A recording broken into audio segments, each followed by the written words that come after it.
자, 두 번째는 이동통신의 역사와 발전에 대해서 알아보도록 하겠습니다. 우리가 쓰고 있는 이 이동통신은 굉장히 역사가 깊은 편인데요. 과연 그 시작이 언제고 그리고 어떤 식으로 발전을 계속해야 하는지 한번 우리가 영상을 통해서 살펴보도록 하겠습니다. 이동통신이란 고정된 위치가 아닌 이동 중에도 통신이 가능한 기술인데요. 이는 곧 무선을 의미합니다. 이동통신의 역사는 채 50년이 안 되지만 인류는 그 사이 엄청난 기술적 진보를 이뤄냈습니다. 이번 영상에서는 최초 이동통신인 1G부터 우리에게 익숙한 4G와 5G를 넘어 미래의 6G까지 살펴보겠습니다.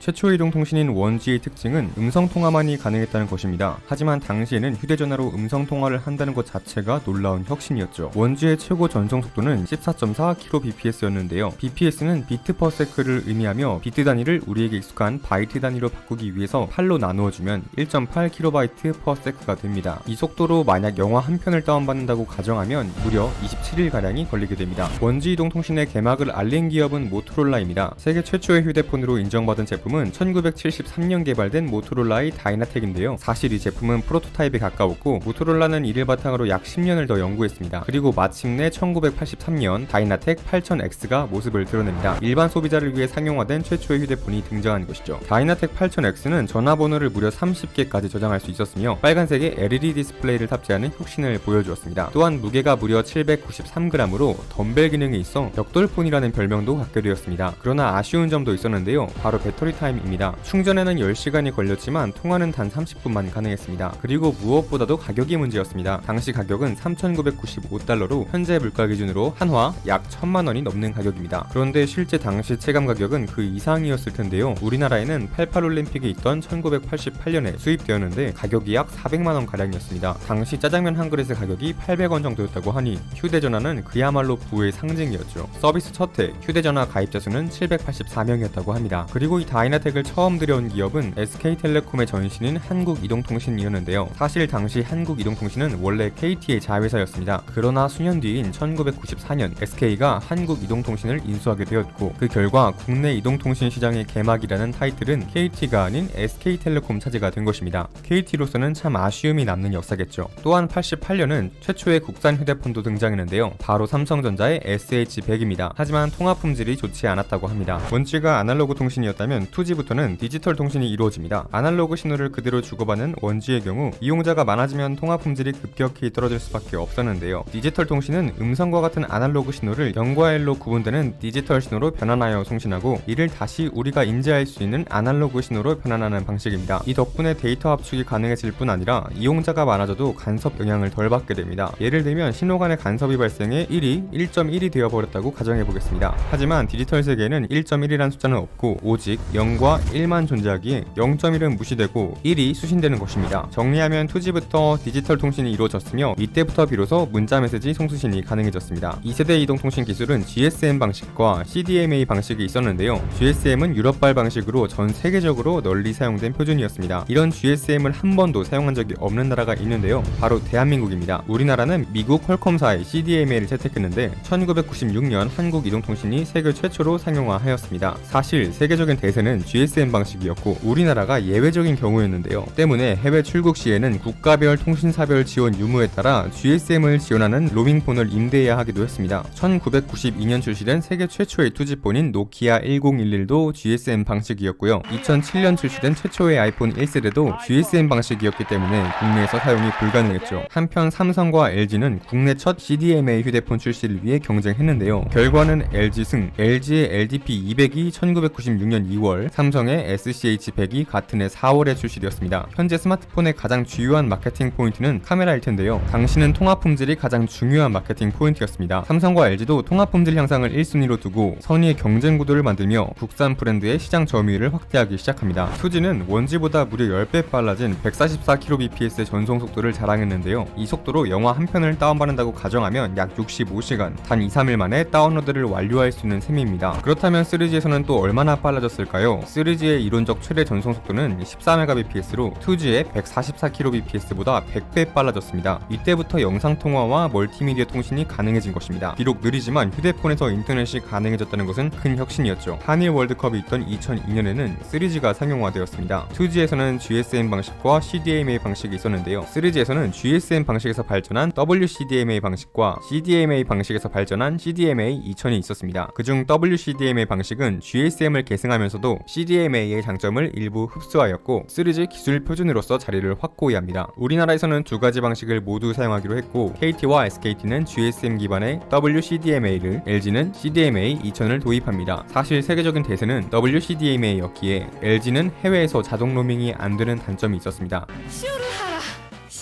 최초의 3G 폰 타이틀은 이번에도 노키아가 가져갔는데요. 2002년 출시된 노키아 6650은 GSM과 WCDMA를 동시에 지원하여 호환성 문제를 해결했습니다. 또한 3G에서부터 가입자를 식별할 수 있는 유심을 사용한다는 특징이 있습니다. 국내에서는 2005년 삼성의 SCHW120이 최초입니다. 2008년에는 혁신의 아이콘 아이폰 3G가 출시되는데요. 뒤에 붙은 3G가 3G 이동통신을 지원한다는 뜻이었죠. 다음은 우리에게 익숙한 4G입니다. 4G에서는 WCDMA에서 발전한 LTE와 인텔사의 YMAX 그리고 한국전자통신연구원과 삼성이 개발한 Y브로가 경합을 벌였는데요. YMAX와 Y브로는 경쟁에서 밀려났고 4G는 곧 LTE를 의미하기로 되었습니다. 하지만 최초의 LTE는 4G가 아닌 3.9G라 불리기로 했는데요. LTE의 이론상 최대 전송 속도는 75Mbps로 3G보다 5배 이상 빨라지기는 했지만 4G로 인정받기 위한 기준치에는 미달되었기 때문입니다. 하지만 이는 소비자에게 혼란을 야기할 수 있었고 결국 4G로 인정받게 됩니다. 2013년에는 SK텔레콤이 LTE에서 한 단계 발전한 LTEA를 세계 최초로 상용화했는데요. LTEA는 서로 다른 대역의 주파수 두 개를 묶는 기술로 LTE보다 이론상 2배 빠른 150Mbps를 구현할 수 있었습니다. 때문에 LTEA부터가 기준치를 충족한 진정한 4G가 아니냐 하는 의견이 있었으며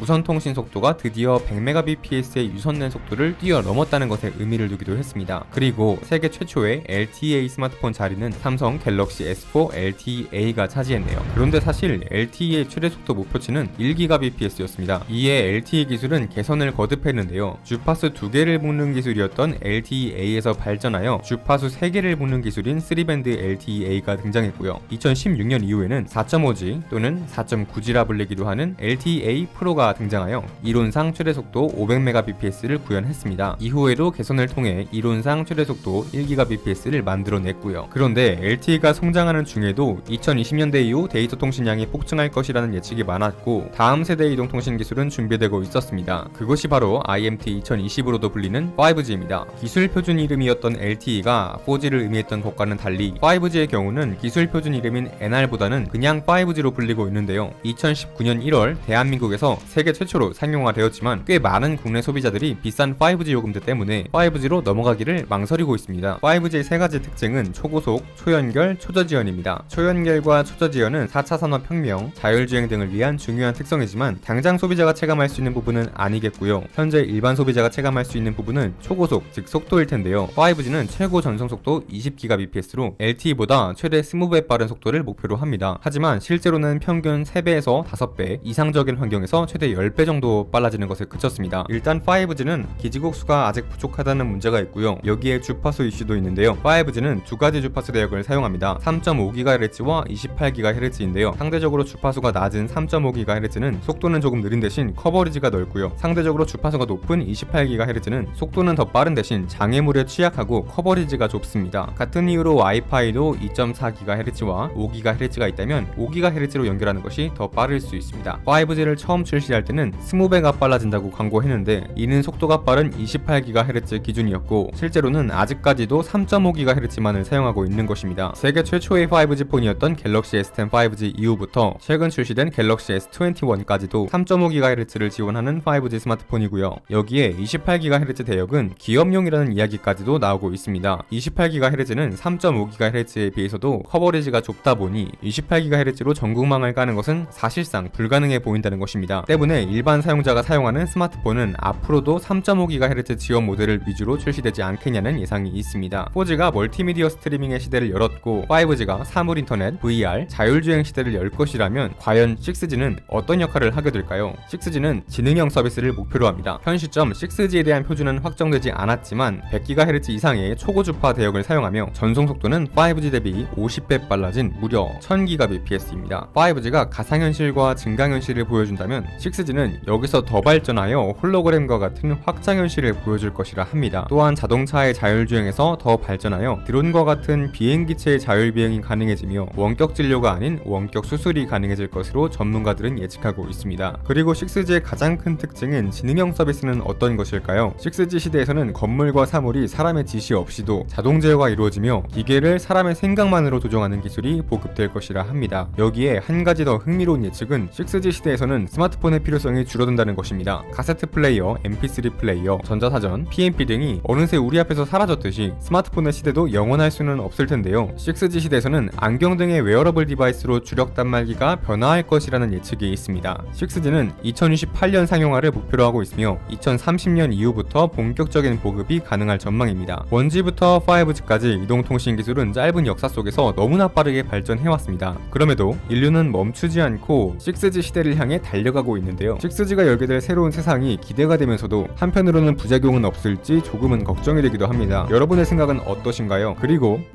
좋아요 한 번씩 눌러주시면 너무 감사합니다. 네, 지금까지 이동통신 길다면 길 수 있고 짧다면 짧을 수 있는데요. 그런 이동통신의 전반적인 그런 기술 발전 현황을 한번 살펴봤습니다.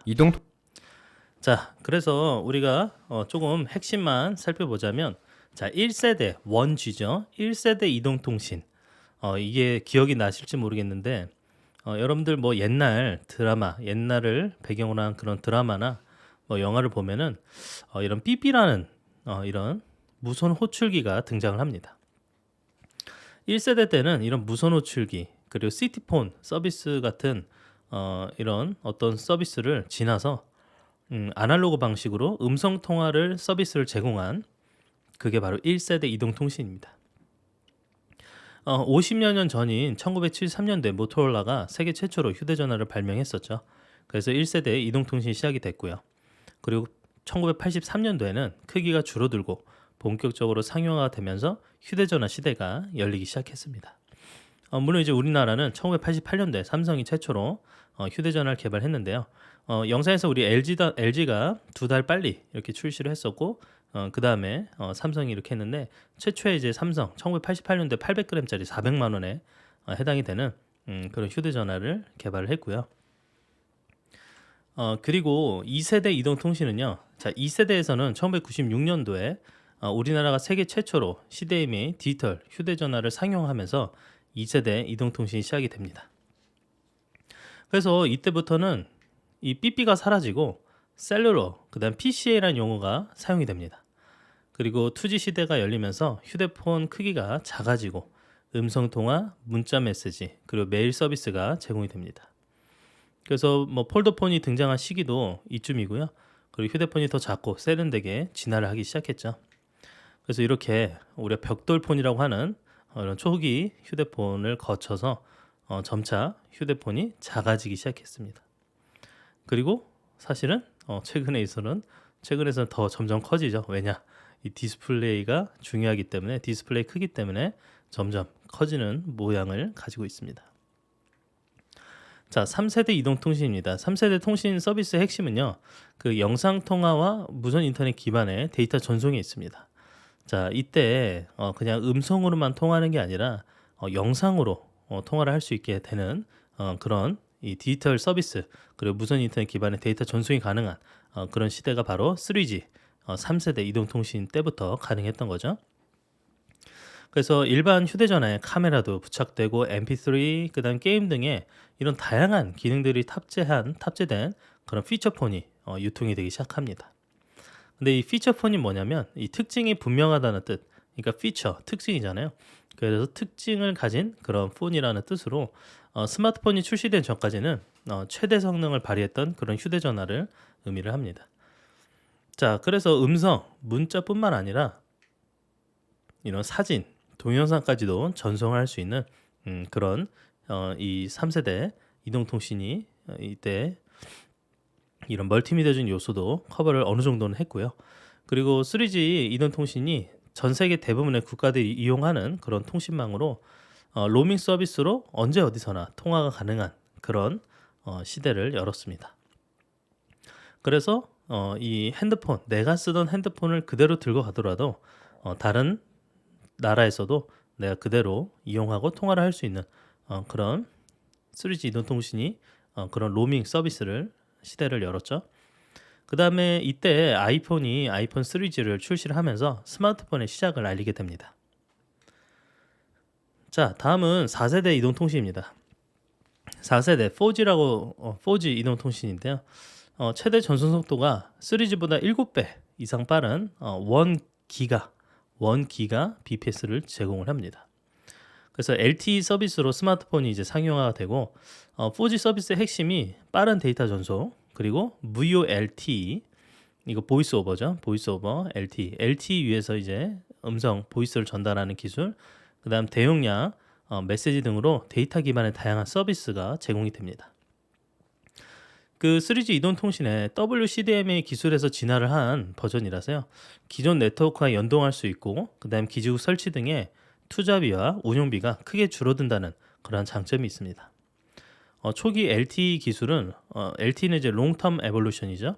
LTE 기술은 4세대는 아니었지만 3세대보다는 기술적으로 상당히 발전했기 때문에 3.9세대라고 부르고 있지만 그런데 결국엔 기술도 거듭 발전했고, 그다음에 사람들과의 혼란을 막기 위해서 4G 4세대라고 그렇게 불리기 시작합니다. 그 뒤에 이제 LTEA나 광대역 LTE, 그러니까 LTE를 계속 한 단계씩 더 발전시켜서 이동시키면서도 고화질 3D 방송 시청이 가능한 그런 진정한 4G 이동통신 기술로 이렇게 발전을 하게 됩니다. 자, 그 다음에 5G 이동통신입니다. 5G 이동통신은 데이터 전송 속도가 이론상으로는 1GBps인 4G보다 20배 정도 빠른 엄청난 속도를 제공해주는 형태의 이동통신 기술입니다. 이 5G 특성은 초고속, 초광대역 서비스, 그리고 고신뢰, 초저지연 통신, 초연결 특성을 가지고 있고요. 그리고 5G는 이제 자동차, 제조, 의료, 보안, 그리고 유통, 금융과 같은 기존 산업의 디지털라이제이션, 디지털화하는 그런 과정에서 더 큰 혁신을 견인할 것으로 예상을 하고 있습니다. 그래서 5G 상용화로 초고화질, UHD 화질의 초고화질, 그다음 증강현실, AR 기술, 가상현실, VR 기술, 그다음 홀로그램, 모바일 입체 영상과 같은 차세대 실감 미디어의 상용화가 가능한 그런 기반이 되는 이동통신 기술을 볼 수 있겠습니다. 자, 그래서 국내 휴대전화 시장의 진화를 한번 살펴보면요. 1세대 1988년도에 셀룰러 통신 방식을 사용했고요. 이때는 아날로그 방식의 음성 통화였습니다. 이때 다이나텍 8000 시리즈 같은 그 모토로라 제품이 있고요. 그 다음에 2G 2세대는 96년도에 CDMA 방식을 채택을 합니다. 이때 다른 나라는 GSM 방식을 쓰지만 우리나라는 그 CDMA 방식을 사용을 하죠. 이때부터 디지털 음성통화, 문자 서비스가 가능해진 시대가 왔죠. 그래서 이때부터는 SMS를 통해서 주로 이제 음성보다는 이런 문자 서비스를 이용하는 시대가 도래를 했습니다. 자, 이때 이 PC의 휴대폰, 모토로라의 스타텍이 이 2G에 해당이 되고요. 2G의 견인차 역할을 합니다. 자, 그다음 3G인데요. 3G는 2006년도에 시작을 했고 GSM에서 발전된 방식과 그리고 CDMA에서 발전된 방식이 있는데 이때는 GSM 기반이지만 CDMA를 같이 혼용해서 사용할 수 있는 WCDMA 방식을 채택을 합니다. 그래서 영상 통화, 무선 인터넷, 그다음에 문자, 음성, 동영상 등의 이 멀티미디어 데이터 전송이 가능한 시대가 됐죠. 이때부터 인터넷은 어느 정도 쓸 수가 있었고요. 이때 피처폰이 유통이 많이 되고 스마트폰 보급이 시작이 됩니다. 이때 아이폰 3G가 탄생을 한 거죠. 자, 그 다음에 4G 4세대에서는요 2011년도에 시작을 했고 OFDMA 방식을 사용합니다. 이때 LTE 서비스를 상용하고 LTEA, 광대역 LTE를 이제 계속 발전된 형태의 그런 기술들이 진화를 하고요. 그래서 이때부터는 와이파이보다 빨라진 속도를 달성을 합니다. 그래서 지금은 어디 가서 와이파이를 연결하는 것보다 그냥 기존에 이용하는 4G LTE를 그대로 쓰는 게 훨씬 빠른 속도를 보장해 주는 거죠. 그리고 고속 패킷 데이터 전송, 그다음 3.9세대라고 할 수 있는 무선 통신 규격, 그리고 동영상 시청이 가능한 그런 4G 시대가 탄생을 했습니다. 자, 그다음에는 5G인데요. 최근에 이제 5G 폰들이 많이 판매가 되고 있고 2019년도에 시작을 했습니다. 이때는 기술적으로는 스탠드얼론과 넌 스탠드얼론 두 가지가 있는데 이 두 가지 방식의 차이는 사실은 이 주파수 대역을 어느 주파수를 대역을 사용하느냐의 차이가 있습니다. 그래서 3.5GHz 영역과 28GHz 영역 두 가지로 구분을 하고 있습니다. 그래서 LTE망에 활용을 하고 그리고 데이터는 5G를 쓰는 3.5GHz 영역이 있고요. 그다음 28GHz 대역망이 구축이 돼야 진짜 5G라고 평가받을 수 있는 그러한 서비스 방식이 이용이 가능할 수 있습니다. 자, LTE 개념입니다. 3세대 3G 이동통신을 장기적으로 진화시켜서 LTE, 롱텀 에볼루션이라는 의미로 붙여진 용어입니다. 그래서 2009년도에 스웨덴과 노르웨이에서 최초로 상용화를 시작했고요. 그리고 LTE 서비스는 3G 이동통신에 대한 사용자들의 불만에서 시작이 되었습니다. 그리고 LTE의 특징은요. 기존의 3G 이동통신 규격 유럽식이 이제 WCDM에서 발전한 그런 이동통신 규격으로 기존의 3G 통신망과 연동하기 쉽다라는 그러한 특징이 있습니다. 그리고 통신망에 대한 투자 비용이 감소되고 그리고 서비스 지역의 확장도 용이한 그런 특징이 있고요. 자, 그리고 이론적인 전송 속도는 다운로드가 최대 75Mbps 그리고 업로드가 최대 37.5Mbps입니다. 그래서 이런 이론적인 속도는 이렇게 높은 편이지만 이 정도 속도가 나지는 않았죠. 자, LTE가 국내에 끼친 영향은요. 2011년도 이 국내에 4G LTE 서비스가 도입된 이후에 이동통신 3사가 있습니다. 우리에게는 SKT, LG U+, 그 다음에 KT 올레 이렇게 세 개의 이동통신사가 있죠. 끊임없이 치열한 속도 경쟁을 벌입니다. 그래서 LTE는 2배 빠른 LTE-A 그리고 광대역 LTE, 3배 빠른 광대역 LTE-A, 그다음 3밴드를 사용하는 LTE-A 등으로 계속 지속적으로 빠르게 발전을 합니다. 자, LTE 서비스가 상용화되면서 음성 통화가 주된 수입원이었던 이동통신 3사가요. 데이터 통신을 수입원으로 전환을 합니다. 이때부터는 음성 통화를 주로 하는 사람보다는 오히려 데이터 통신을 주로 쓰는 그런 고객들이 다수였기 때문이죠. 그리고 초당 데이터 전송 속도가 초기 대비 10배 이상 빨라집니다. 그리고 이용할 수 있는 컨텐츠의 용량도 기하급수적으로 증가해서 데이터 이동량이 폭증을 한 그런 시대라고 볼 수 있겠습니다.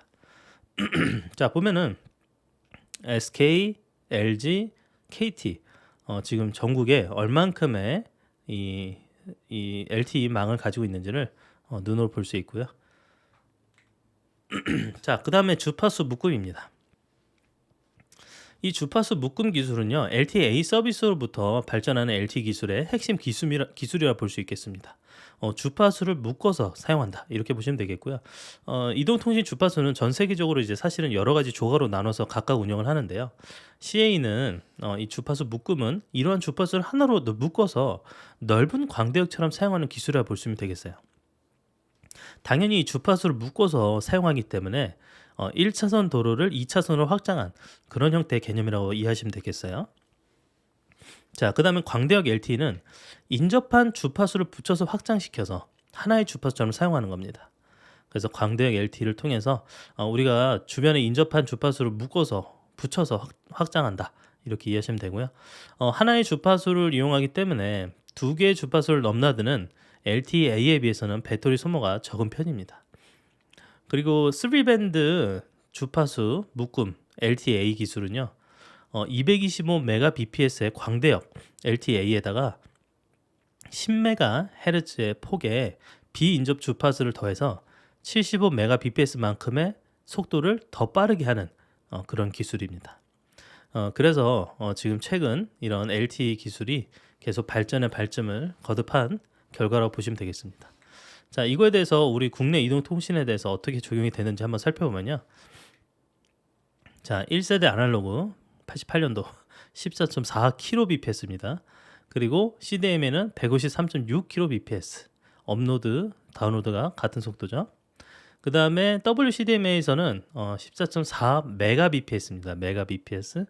그래도 빠른 속도가 되는데 업로드는 좀 작은 편이죠. 그래서 3세대만 하더라도 동영상 1기가를 다운로드 하는데 좀 오랜 시간이 걸린 걸 알 수 있습니다. 8분 이상 이론상 속도로. 자, 근데 4세대부터는 이 LTE, LTE-A, 그다음 광대역 LTE-A, 3밴드 LTE, 3밴드 기가 LTE 이렇게 계속 발전을 해가지고요. 속도가 계속 꾸준히 증가를 하는 걸 알 수 있습니다. 업로드 속도도 어느 정도 증가를 해서 75Mbps까지 업로드 속도가 가능해지고요. 그리고 이렇게 빠른 다운로드 속도가 지원이 됨에 따라서 1기가를 받는데 걸리는 시간이 3밴드 기가 LTE에서는 8.5초밖에 안 걸리는 그런 놀라운 속도 증가를 보여주고 있습니다. 그런데 이제 우리가 5G 5세대를 지금 지나고 있는데요. 5세대부터는 20GBps에서 20GBps 이상이 되는, 그래서 굉장히 초고속 통신을 할 수 있는 그런 시대로 발전하고 있습니다. 자, 그래서 5세대의 특징을 좀 살펴보고 가면 좋겠는데요. 2019년도 3월에 이동통신 3사가 세계 최초로 차세대 네트워크 기술인 5G 이동통신 서비스를 동시에 상용화를 합니다. 그래서 4G보다는 20배 빠르고 광대역 연결도 평균 10배 빨라진 그런 놀라운 특징을 가지는데요. 그래서 와이파이, LTE보다 더 넓은 대역폭에 더 뛰어난 초고속, 초연결성, 초저지연 통신이 특징이라고 볼 수 있겠습니다. 기존의 LTE와 달리 모든 사물을 네트워크 환경으로 끌어들이는 강력한 기반 시설로 구분을 하고 있습니다. 아직은 이른 5G 5세대 도입이라고 볼 수 있겠는데요. 5G 전용 서비스와 컨텐츠가 아직은 부족하고요. 그리고 비싼 좀 단말기 가격, 그리고 지원금이 좀 감소되고 수도권, 광역시 중심의 5G만 구축이 좀 문제입니다. 물론 지금 계속 5G 기지국을 늘려가고 있고요. 그래서 전국망이 완성된 LTE 기지국의 8분의 1 수준으로 아직까지는 조금 작은 수준인데 계속 늘려가고 있습니다. 그래서 5G 기지국이 좀 부족하기 때문에 LTE망을 일부 공유하는 NSA 방식을 사용하면서 여러 문제가 좀 터지고 있습니다. 지금 보시면 이렇게 그림과 같이 5G를 그냥 스탠드얼론으로 사용하는 방식이 있는데, 물론 이렇게 쓰면 가장 좋겠죠. 근데 그러지 못하다 보니까 5G가 있는 부분과 없는 부분이 좀 많기 때문에 5G가 있는 부분에 대해서는 5G 통신을 하게 됐지만 아닌 경우에는 이런 LTE와의 통신으로 NSA, 이 5G와 LTE의 이런 복합 규격으로 사용하는 이런 방식을 사용하면서 사실상 속도가 LTE급밖에 안 나오는 그런 문제가 생기는 거죠. 그래서 5G가 보편적으로 사용되기까지 시간이 좀 필요하겠지만 물론 우리나라는 이런 그 기지국 보급률이 빠르게 확산되는 편이기 때문에 좀 기다리면은 5G도 쉽게 전국에서 사용할 수 있는 시대가 곧 오겠죠. 자, 초연결성입니다. 기존 사물 인터넷 개념에서는 그 몇 개의 스마트 디바이스, 예를 들어서 스마트폰, 그 다음에 태블릿, PC, 노트북, 스마트 TV 등 이런 스마트 디바이스 몇 개만을 연결하는 그런 개념이었는데, 앞으로는 이 초연결성, 모든 디바이스가 상호 연결되는 그 초연결 시대가 도래하기 시작합니다. 그래서 5G 시대에는 모든 디바이스가 네트워크에 연결되면 이 센서를 기반으로 하는 자율주행차, 그리고 스마트 팩토리 등 이런 다양한 첨단 기술들이 보편화될 전망입니다. 자, 그 다음에 우리가 와이파이에 대해서 좀 이해할 필요가 있는데요. 여러분들 이 와이파이는 집에 다들 하나씩 가지고 있거나 혹은 이런 공용 와이파이를 이용해 본 경험이 다들 있을 텐데요. 이 와이파이 개념은요, 모바일 미디어에서 데이터를 직접 송수신할 수 있도록 지원하는 그런 표준 기술입니다. 무선 방식과 품질을 결합한 용어이고요. 그리고 컴퓨터 네트워킹 기술을 무선화한 것으로 보통 무선랜이라고 불립니다. 그래서 무선 와이파이 뭐 어디 있어, 뭐 와이파이 비밀번호가 뭐야, 뭐 이렇게 많이들 이야기하시죠. 무선 환경에서 유선과 같은 수준의 속도와 품질로 데이터 통신을 가능하게 하는 그러한 기술이라 볼 수 있겠습니다. 자, 그리고 와이파이 발전 초기 버전은 최고 2Mbps의 통신 속도를 제공했습니다. 근데 이후에 이제 IEEE 802.11n N 규격부터는요 최고 150mbps의 통신 속도를 제공을 해줍니다. 그 IEEE 802.11ac 표준은요 최대 6.9GBps의 속도를 제공하는 어떤 기술이 계속 발전해서요 속도가 계속 증가되고 있습니다. 그리고 다음 와이파이 서비스 표준인 802.11ax는 이론상 최대 10GBps까지 전속 속도를 제공을 해주고 있습니다. 그래서 차세대 와이파이 802.11ax 규격의 명칭은 사용자가 와이파이 디바이스를 쉽게 식별할 수 있도록 와이파이 6로 결정을 했습니다. 자, 그 다음에 와이파이 기술 기준인데요. 이 ISM 대역과 BISM 대역으로 구분을 할 수 있는데 이 ISM 대역은요 어떤 면허, 허가가 필요 없는 그런 주파수 대역으로 뭐 산업, 과학, 의료용 디바이스에서 별도 이용료 없이 사용할 수 있는 그런 대역입니다. 그리고 BISM 대역은요 면허가 필요한, 허가가 필요한 그런 주파수 대역으로 통신 장비 사이의 간섭을 용인한다는 조건으로 비면허로 사용이 가능합니다. 자, 그리고 대중교통과 와이파이인데요. 지금 현재 공공 와이파이가 확대가 되고 그리고 개인화된 모바일 디바이스의 확산으로 대중교통 수단이 미디어 산업의 핵심이 되고 있습니다. 그래서 지하철, 이런 버스에서도 공공 와이파이가 다들 가능할 수 있게 제공을 해주고 있고요. 그래서 최근에 대중교통이 인터넷 검색, 영화 드라마 시청, SNS 쇼핑을 하는 그런 주요 장소로 사용이 되고 있습니다. 그래서 지하철에서, 대중교통, 버스에서 여러분들 이 스마트폰을 가지고 다양한 이런 멀티미디어적인 요소, 정보 통신, 정보 수집, 정보 검색과 같은 이런 서비스들을 이용을 하고 있죠. 최근에는 이제 공공 와이파이 수요 증가에 따라서 출력 제한을 좀 완화해서 최대 5배 가량 빨라지고 있습니다. 향후 이제 양질의 공공 와이파이가 확대되면 다양한 형태의 컨텐츠도 대중교통에서 소비가 확대될 것으로 전망을 하고 있습니다. 와이파이 전망은 최근에 5G 시대로 진입을 해서 사실은 와이파이보다 훨씬 빠른 그런 속도로 우리가 이용을 할 수 있는데요. 그래도 와이파이 서비스는 꾸준한 인기를 누릴 것으로 예상을 하고 있습니다. 지금 사실상 5G 데이터망의 속도로 활용할 수 있는 그런 서비스 컨텐츠가 많지 않다는 점, 그리고 와이파이가 서로 속도는 좀 비록 느리지만 무료로 이용할 수 있다는 그런 최대 강점이 있기 때문에 와이파이 사용자가 줄어들지 않을 것이라고 예상을 하고 있습니다. 그리고 최근에는 서로 다른 유무선 네트워크를 이 환경을 하나로 묶어서 5G 이동통신망에서 제어할 수 있는 이런 원천 기술을 개발한 상태입니다. 자, 그 다음에 또 우리에게 익숙한 블루투스가 있습니다. 자, 블루투스는 이 무선 이어폰이나 헤드폰과 같은 이런 휴대용 디바이스를 서로 연결해서 정보를 교환하게 할 수 있는 그런 근거리 무선 통신 기술인데요. 이 블루투스는 10메가 안팎의 그런 근거리에서 저전력으로 무선 연결을 할 때 사용을 합니다. 물론 블루투스가 전력 소모가 적기 때문에 이런 헤드셋이나 MP3, 노트북, 그리고 휴대용 단말기 등과 같은 이런 소형 디바이스에 탑재돼서 활용할 수 있도록 제공을 해주고 있고요. 그리고 USB나 뭐 연결선 없이 모든 정보 디바이스 간에 2.4GHz 무선 링크를 통해 자유롭게 데이터를 교환하는 게 가능한 그런 기술입니다. 자, 근데 이 블루투스는요 여러 시스템과 같은 주파수 대역을 사용하고 있습니다. 그렇기 때문에 이 주파수 호핑 기술을 사용을 하는데요. 그럼 주파수 호핑이 뭐냐면 이 많은 채널을 특정한 패턴에 따라서 빠르게 전환하면서 이 패킷 데이터를 조금씩 전송하는 기법입니다. 그래서 조금씩 이렇게 패킷을 나눠서 전송하는 그런 기법인데요. 블루투스는 이제 할당된 79개 채널을 1초에 1600번의 호핑을 하면서 전송을 하는 그런 형태를 사용합니다. 자, 블루투스 디바이스를 서로 연결하기 위해서 이 마스터, 슬레이브 디바이스가 모두 블루투스를 지원을 해줘야 되고요. 그래서 슬라이브의 전원을 켜고 그 다음 스마트폰의 블루투스를 활성화하면 이 주변에 모든 블루투스 디바이스가 탐색이 됩니다. 그래서 여러분들 새로운 블루투스 장비를 연결할 때 그 밖에 여러 가지 디바이스가 함께 이렇게 탐색되고 잡히는 걸 알 수 있는데요. 그 중에 내가 연결할 걸 지정을 해줘야 되죠. 그리고 만약 마스터 디바이스가 블루투스를 지원하지 않을 때는요. 예를 들어서 우리가 그냥 일반 PC에는요 블루투스가 달려있지 않죠.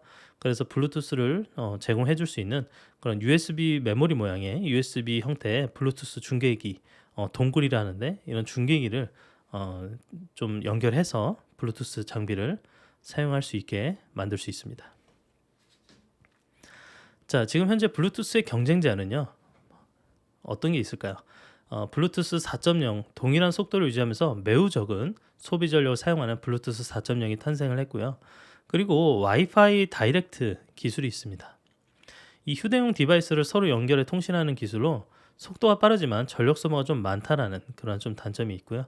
그리고 개인 무선 기술, 이 저전력의 블루투스 4.0과 고속도의 그 와이파이 다이렉트가 서로 경쟁할 것으로 전망하고 있는데 지금 뭐 다양한 이 휴대용 디바이스에서는요. 예를 들어 와이파이로 다이렉트 연결을 지원을 해주거나 혹은 이 블루투스로 연결해주거나 뭐 둘 중에 하나를 이렇게 제공을 해주는 뭐 그런 경우가 많이 있습니다. 혹은 둘 다 연결할 수 있게 제공을 해주고도 있고요. 자, 그다음 비컨입니다. 비컨은 특정 목적의 메시지를 전달하기 위해서 이 주기적으로 신호를 보내는 장치인데 애플이 아이비콘을 출시하면서 이렇게 상용화가 되기 시작합니다. 그래서 모바일 디바이스에서 비콘의 주기적인 수신 신호에 의해서 특정 앱을 수행하게 하거나 특정 웹 화면을 보여줄 수 있게 만들 수 있습니다. 그리고 그 외에도 비콘은 이제 스마트워치, 스마트 밴드 등에 활용을 할 수도 있고요. 자, 블루투스의 문제점은요. 블루투스가 가장 큰 문제는 보안입니다. 블루투스를 켜놓은 상태에서는 해킹이 너무 쉽다라는 그런 또 문제가 있고요. 그리고 간단한 해킹으로 스팸 메시지를 전송 그리고 모바일 디바이스에 저장한 개인정보를 빼갈 수 있는 그런 보안적 문제가 존재합니다. 그리고 휴대폰을 원격 조종하여 통화 내용을 도청하는 것도 가능한 그런 좀 위험이 있는 거죠. 자, 그 다음에 NFC라는 기술이 있습니다.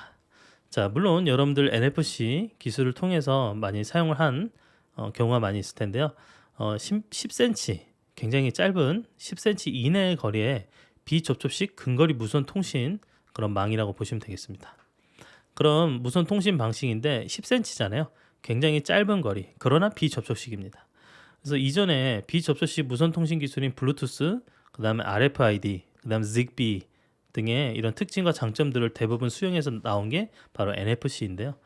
10cm 미만의 짧은 거리 동작으로 보안성이 높은 편이고 그리고 전력 소모가 매우 적고요. 그다음 쌍방향 통신이 가능한 그런 장점이 있습니다. 그래서 무선 전파를 송수신하기 위한 이런 안테나 그리고 데이터 처리를 위한 NFC 칩, 그다음 보안을 담당하는 보안 모듈로 이렇게 구성이 되어 있고요. 그래서 스마트폰이 대중화되면서 우리 일상생활에 큰 변화를 가져온 기술 중에 NFC가 있습니다. 자, NFC를 통해서 여러분들 신용카드가 없어도 쉽게 결제를 할 수도 있고요. 그리고 가까이만 가면은 이 스마트폰을 대기만 하면 결제가 되는 것뿐만 아니라 내가 뭐 나의 인증 어디 문을 열거나 어디를 통과할 때 이 인증으로 NFC로 사용을 할 수도 있습니다. 자, 그다음 미러링과 캐스팅입니다. 자, 미러링 기술 여러분들 미러링 기술을 사용할지 모르겠는데요. 쉽게 이 스마트폰의 화면을 TV나 냉장고의 스크린, 스마트 미러 등의 주변 장치로 그대로 띄우는 그런 복사하는 미러링하는 그런 기술입니다. 말 그대로 내 휴대폰의 화면이 작은 어떤 디스플레이잖아요. 그래서 작기 때문에 그 작은 화면을 큰 어떤 스크린으로 이렇게 미러링해서 띄울 수가 있게 되는 거죠. 자, 그 다음엔 캐스팅 기술이 있는데요. 캐스팅 기술은 스마트폰 화면의 내용을 다른 장치의 화면에 보여주고 스마트 화면에는 그 캐스트 스크린과는 다른 내용을 보여주는 그런 기술입니다. 그래서 말 그대로 진짜 캐스팅하는 거죠. 자, 그래서 미러링 또는 캐스팅 이 모두 캐스트 스크린에 표시하는 정보는 스마트폰에 있는 화면을 직접 받아서 표시하는 것이 일반적인 그런 방식입니다. 그리고 캐스팅 방식은 동영상 데이터를 직접 인터넷에서 수신하고 제어 명령만 이 스마트폰에서 수신하기도 하는데요. 그래서 미러링이나 캐스팅에서 2차 화면인 캐스트 스크린을 터치해서 그 스마트폰의 특정 앱이나 제어 명령을 실행할 수도 있습니다. 저는 이 스크린 여러 스크린을 가지고 있으면 예를 들어서 스마트 TV도 있고 그 다음에 프로젝터와 같이 이렇게 미러링과 캐스팅을 제공해주는 그런 여러 가지 이 그 재생 장치가 있다고 치면요. 이런 여러 가지 출력 장치를 통해서 우리가 스마트폰이나 태블릿에 있는 이런 영상을 그쪽으로 전달시키는 게 가능한데요.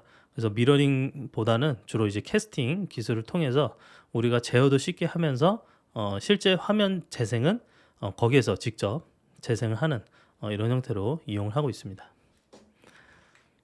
그다음에 기타 근거리 무선 통신 기술인데요. 우리 뭐 편의점 가면 자주 사용하는 바코드 기술이 이제 문자나 숫자를 부호로 만든 것이고 광학식 신호 판독 장치에서 판독이 되는 그런 바코드가 있습니다. 물론 이제 재고 관리 유통 부분에서 아직까지도 대중적인 이런 활용되는 그런 기술 중에 하나고요. 그 다음에 RFID 바로 무선 주파수 인식인데요. 라디오 프리퀀시 아이덴티피케이션을 줄여서 RFID라고 합니다. 이 바코드의 단점을 보완을 하고 그리고 근접 전파를 통해 정보 통신할 수 있도록 한 장치입니다. 대략 거리는 50cm에서 1m 이상의 거리에서 동작을 하고요. 뭐 읽기 전용, 읽기 쓰기 정도의 기능을 지원하고 근데 단방향 통신만 가능합니다. 그래서 RFID를 부착한 곳이 있으면 그거를 리더기를 통해서만 읽어드릴 수 있는 그런 단방향만 제공을 하고 있고요. 그리고 여러 정보 동시에 인식이 되는 그런 장점도 있고 장애물이 있어도 정보 인식이 가능하다는 장점이 있습니다. 그 다음에 저전력 메시 네트워크 중 하나인 ZigBee, 그 다음에 Z-Wave가 있습니다. 이 통신 기술은 환경을 감지하는 그런 대량의 센서 정보를 근거리로 전달하는 통신 기술입니다. 그래서 당시에 ZigBee를 통해서 다양한 곳에 부착된 이런 센서에서 수집되는 정보를 이렇게 근거리로 전달받아서 그거를 모니터링하거나 그리고 혹은 데이터를 분석하는 데 사용할 수가 있게 되었죠. 그리고 거리 제약을 없애기 위해서 디바이스가 인접 디바이스로 정보를 전달하는 그런 메시 네트워크입니다. 그래서 산업용 센서 네트워크에서 스마트 빌딩, 스마트 홈으로 응용 확장이 가능한 그런 기술이고요. 그 다음에 저전력 광역 통신망으로 LPWAN이라는 게 있습니다. 이 초저전력성을 필요로 하는 사물 인터넷 디바이스를 위한 이동 통신망인데요. 스마트 홈, 그 게이트웨이 등 사용자 영역에 번거로운 과정을 거치지 않고 직접 연결이 되고 그리고 대량의 디바이스들이 필요한 5개 응용 분야에 더 유용하게 이용 가능한 그런 기술입니다. 자, 그 다음에 다이렉트 통신 기술인데요. 이 디바이스와 디바이스를 1대1로 연결해주는 그런 통신 기술입니다. 허브 장치 이용이나 허브 장치 없이도 두 디바이스를 직접 연결해서 통신하는 그런 기술인데 블루투스가 이제 다이렉트 통신의 대표적인 기술이죠. 그리고 와이파이 다이렉트도 그런 다이렉트 통신 기술이고요. 그다음 LTE 다이렉트도 존재를 합니다. 그리고 스마트 홈 게이트웨이인데요. 이거는 가정에 있는 다양한 사물 인터넷 장치들을 사용자 간섭 없이 인터넷에 연결하는 네트워크 장치로 인터넷 공유기, 셋탑박스 장치들이 일종의 허브 게이트웨이 장치가 된다고 볼 수 있겠습니다. 그리고 이런 제품들을 수용하기 위해서 와이파이, 블루투스, Z-Wave까지도 지원하는 그런 스마트홈 게이트웨이가 존재합니다. 자, 이렇게 해서 우리가 이동통신과 다양한 어떤 무선통신에 사용되는 그런 기술들에 대해서 한번 살펴봤습니다.